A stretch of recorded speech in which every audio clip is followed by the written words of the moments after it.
Hello friends, welcome to my YouTube channel. So today in this video, I am going to show you how to fix live transcribe not working on this device. So first of all, you need to check the internet connection whether it is working properly or not. Otherwise, you need to install the application from the Play Store. Simply go to the Play Store, just search live transcribe and sound. Then you will get the application. You need to install this one.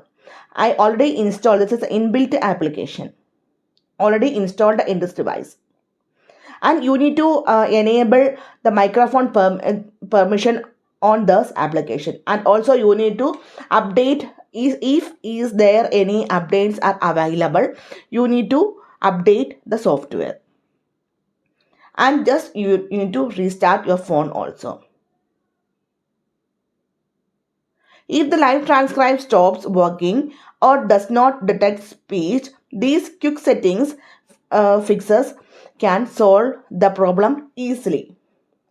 So simply in this way we can fix the live transcribe is not working properly. Okay, so hope you guys enjoyed this video. Thank you for watching. Thank you. Bye bye.